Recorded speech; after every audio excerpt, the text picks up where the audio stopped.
Well, so we are right here at the Qutub Minar, and like I said, it's a complex. So it's not just the minaret. There are lots of other small and large monuments or ruins of monuments that we will find inside. Lots of things which Ibn Battuta wrote about.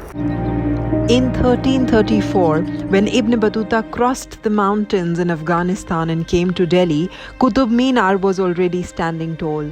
The foundations of this world-famous tower known as the Qutub Minar were laid by Qutb al-Din Aibak of the Mamluk dynasty towards the end of the 12th century. The construction was interrupted at the first story by his death, and the remaining 3 stories were completed in matching material and style by his successor Iltutmish, commonly known as Altamash, in 1230 AD.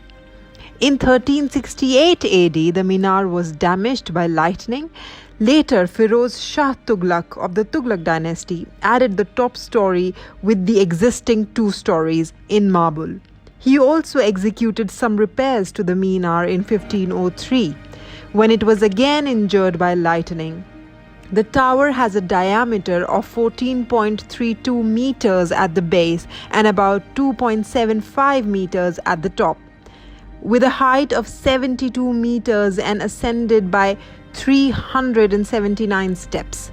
It is the highest stone tower in India and a perfect example of minaret known to exist anywhere across the world. There was a time when it was possible for common visitors to go up the stairway and up to the Minar and look at the people down. It was surely a practice at the time of Ibn Battuta's travels. Ibn Battuta mentions this in his memoirs. He says that the Sultan Qutb al-Din Aibak had intended also to build a cathedral mosque in Siri, the so-called abode of the caliphate. But he completed only the wall in the direction of Mecca, in the Mera. It is built with white, black, red and green stones. If it were finished, there would be nothing like it in the world. Sultan Muhammad proposed to complete it and commissioned the master masons to estimate its cost. They asserted that they would spend nearly 3.5 million in completing it. So the Sultan gave up the idea as it had already been too costly. One of his intimate associates, however, told me that he gave it up not because of its excessive cost, but because he regarded the project as unlucky, since Sultan Qutb al-Din Aibak had died before finishing it.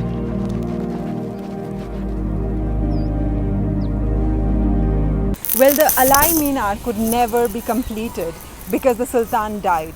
The next Sultan after him also intended to complete the Minar, but then there are always tales that are associated to the bad luck that such a monument can bring, and therefore the Minar was left the way it is.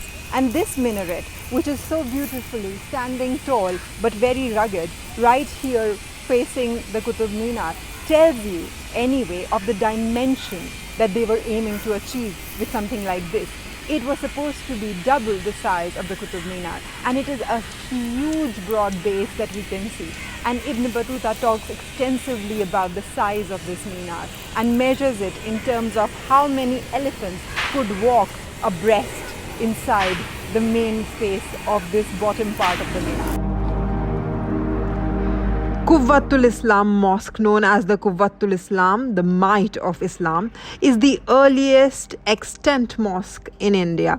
And well, it was there when Ibn Battuta travelled these spaces. This mosque began to be built in the 1100s, towards the end of the 1100s by Qutb al-Din Aibak. But then it was left incomplete. And what Ibn Battuta wrote about it is this, and I quote, called Quwwatul Islam, the strength of Islam, in the original Rajput city, and as Ibn Battuta correctly states below, built on the site of a Hindu temple. This beautiful mosque, as you can see, is lined with columns and pillars with geometrical patterns and inscriptions. Subsequently, the mosque was enlarged by later rulers Shamsuddin Iltutmish and Alauddin Khilji. The screens of these 2 sultans are carved with purely Islamic motifs, abounding in geometric patterns all around here.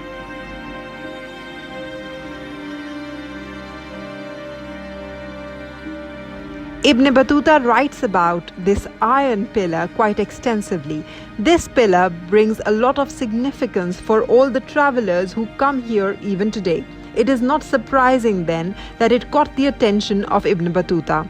It is constructed more or less in the center of the courtyard inside the mosque. And here is what Ibn Battuta says about this. He says, and I quote, "In the center of the mosque is the awe-inspiring column of which it is said nobody knows of what metal it is constructed. One of the learned men told me that it is called Haftajash, which means 7 metals, and that it is composed of these 7.